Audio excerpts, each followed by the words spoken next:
With breaking news we brought you first tonight on the news at 6. A shooting on I-20 in East Memphis, sending 4 people, including 3 juveniles, to the hospital and shutting down the eastbound lanes of the interstate for at least 2 hours.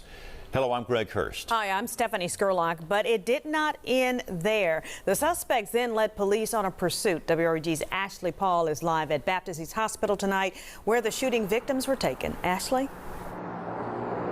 Steph, Greg, we're still working to learn more information, and police right now are saying that the details are fluid. But what we do know is that this violence in our city is becoming far too common. 3 juveniles and 1 adult critical tonight after getting shot in their vehicle near 240 West and Poplar Avenue. Police are still investigating a motive tonight. Traffic shut down for hours this evening as police responded to the scene and located the suspect vehicle in the area and began to chase it. An officer even wrecking his car in the pursuit, but is thankfully okay. And as additional officers continued to chase the car to the area of Maheu and East Lakeland, the suspects too crashed their car, then taking off on foot. Officers were quickly able to catch up with them and take them both into custody. Meanwhile, also on I-240, another crash slowed down traffic even more, to the point where police were redirecting vehicles before they even made it to the shooting scene. It's not known if that crash is related to the other. Police are still investigating tonight. Now, again, 3 juveniles and 1 adult here at Baptist East Hospital injured in that shooting tonight. Anyone with any information is asked to contact Crime Stoppers at 528-CASH. For your news leader in East Memphis, I'm Ashley Paul, WREG News Channel 3. Actually talked to that victim, and as you can imagine, she is still very shaken up. She says a drive on I-240 ended in a shooting with 2 complete strangers. That was the saddest, most terrifying event I have ever been in my life. This bullet hole on the top of her truck and missing tire are physical reminders of what Chastity survived on Tuesday. But she says it's the trauma that you can't see that keeps replaying over and over in her mind. And I was initially thinking, okay, something's going on with the car. Let me see what's wrong. And I was like, oh, hey, what's wrong or whatever. You pulled over and sat in front of me and whatever. I was like, well, okay, y'all, we're driving. It's okay. Let's just go on, you know. And I continued driving. Next thing you know, I look over to my left. They done pulled back up on my driver's side and pointed the gun straight to my window, like a clear shot to my head. So meaning if she would have shot, I'd have been dead. Memphis police say this is the woman who was allegedly in the passenger seat of a black Chevy Cobalt waving the gun. Moments later, road rage escalated to much more. And I started hearing pop, pop, pop. And I looked, they were out the window shooting. Cassidy exited here on 3rd Street, parked in this Lottaburger lot, and ran for her life. As you can see in this surveillance photo, this woman and the driver followed, chasing her with a gun. I'm like, somebody just please help me. And it was the guy who helped me. He was my angel. Now she hopes another angel will recognize this woman and help her get justice. If y'all know these people, turn them in. They don't have to know you turned them in. Go get you some cash while you're doing it. Don't do it for free. They offering money. I'm pretty sure 528-CASH will give you something. Well, you heard the number there, 528-CASH. She is hoping that if you know something, you will say something that will ultimately lead to an arrest. For your news leader in Memphis, Shay Simon, WREG News Channel 3.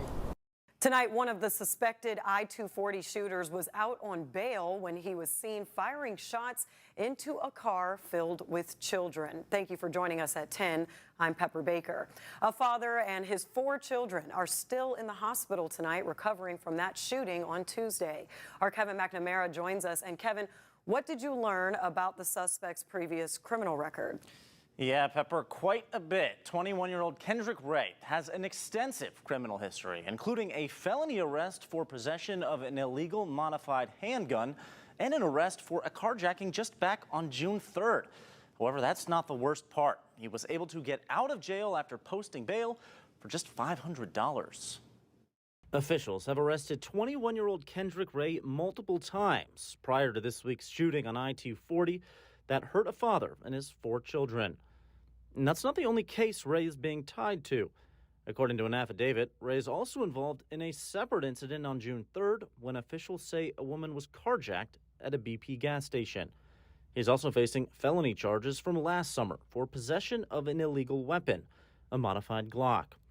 In this case, he was booked and released on $500 bond. Those charges were still pending at the time of Tuesday's incident. The Shelby County District Attorney's Office said in a statement, the Judicial Commissioner set a $500 bond without involving their office. Ray agreed to plead guilty as charged to those charges, and his case was set for July 23rd. Which Judicial Commissioner is exactly responsible for which bond amount is not publicly available. Watchdog group Memphis Crime Beat wants more accountability from judicial commissioners. I don't have any questions about their dedication. I think the leeway in the judgment and the ability to lower bail, 89% of the times, they're lowering the bail from the original bail, that was recommended. That's a lot. A report from 2023 data put together by judicial commissioners in Shelby County says the rearrest rate is only around 7%. South Memphis residents just want something to change. Memphis has gotten a little bit out of control, and so we just want the guns off the street. You know, that's just the bottom line. You know, put the guns down and fight like a man. We have submitted a records request to Shelby County asking which judicial commissioner was responsible for setting Ray's $500 bond last summer. When that information comes back, we'll have it for you right here on ABC 24. Pepper, back to you. That's certainly important information. Kevin, thank you. 20-year-old Lorenzo Watson and 21-year-old Kendrick Ray are locked up on $1 million bonds. Both are facing attempted murder charges in connection to an interstate shooting that left a father and his 4 children critically injured. Both appeared before a judge Thursday morning. Watson's appearance was reset since he did not have an attorney at the time. Attorney Brandon Hall is representing Ray, who has no prior convictions. Mr. Ray still has his constitutional right to be defended. According to court documents, the father was trying to merge onto I-20 from Mount Moriah Road, but couldn't because a gray SUV wouldn't let him. Once he got over, the person behind the wheel of the SUV started driving erratically as it approached the victim's driver's side window. Reports say the victim rolled down his window and made a hand gesture, asking the occupants why they were driving in such a manner. That's when the SUV allegedly made its way to the passenger side of the victim's car, and someone inside opened fire. After a police chase into Raleigh and shots fired at officers, 2 suspects were arrested, Ray and Watson. Hall says the affidavit does not clarify who fired the shots. If you're just a passenger in a vehicle, it doesn't mean you're guilty of committing a crime if another passenger in the vehicle decides to commit a crime. So all that evidence will have to come to light in the later days. Hall waived his client's bail hearing due to a pending case in another court. According to the district attorney's office, Ray was out on bond for possessing a stolen handgun. The bond was set to $500. DA Steve Mulroy says Ray agreed to plead guilty to those charges and was due in court next month to enter that plea and hear his sentence. Since Ray has been rearrested, prosecutors say they plan to revoke his bond. Generally, as a protective move, the judge will just go ahead and grant that motion initially, and then we'll be having a hearing on that later on down the road. So it would be a waste of the court's time to do the bail hearing tomorrow. Ray is due back in court for the I-20 shooting on June 27th. Reporting from 201 Poplar for your news leader, Kwame Wilborn, WREG News Channel 3. We're learning new information about 2 separate highway shootings that created their own chaotic scenes yesterday. They happened along I-20, and police are telling us road rage is to blame for both of them. Now, the worst we brought you is breaking news last night. During rush hour at I-20 in Poplar, the interstate had to be shut down for 2 hours. 4 children were injured between the ages of 2 and 8, and their father was hurt as well. Now, RJ Shakur spoke to one of the men who risked his own life to get help for that family. Jay, on top of everything else, we're also learning the car the shooter was driving was stolen? Yes, Richard, that's correct. That car was stolen. The shooting that took place at this portion of I-20 left 4 children and their father critically injured. But one man during that chaotic scene stepped up to get this family help, getting them to the hospital. I know where we just heard gunshots, a lot of gunshots on the expressway. So we had 2 sons in the back, so we told the kids to get down on the floor. Marcus Ross went from being a driver stuck in traffic Tuesday on I-20 to a hero, helping another driver and his family, the latest victims of violence on Memphis interstates. We hopped out the car when we seen the man and his son getting out. He was screaming his son got shot, so we rushed to him and got the child and put the child in the car. We were trying to get him in the car, and he was said he had some more kids in the car.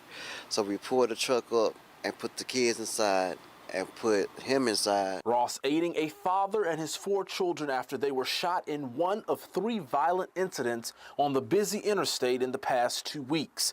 Ross took a 2-year-old, 2 3-year-olds, and an 8-year-old along with their father to the nearby Baptist hospital. The shooting bringing into question the progress of the Tennessee Highway Patrol here in the Bluff City. I mean, for the past month or so, I've seen a lot of state troopers. They've been trying to recruit more people. Last November, Governor Bill Lee announced more than 50 Tennessee Highway troopers would be in Shelby County, many of them to stay here indefinitely to combat crime. We attempted to contact the agency today, but no success. We do know THP was expected to bolster Operation Grizzly. The operation essentially brings in state troopers to handle traffic incidents to help reduce traffic deaths in the city of Memphis, as well as cut crime. But like I say, it takes a village. I mean, if they can get more on the highway, get more police. Now, we're still working to learn the updated condition of those victims, but when we do learn that, we will bring you that information. Live in East Memphis, I'm Jay Shakur. All right, thanks, Jay. Police say they arrested 18-year-old Lorenzo Watson. We just got his mugshot in, as well as 21-year-old Kendrick Ray in connection with the crime.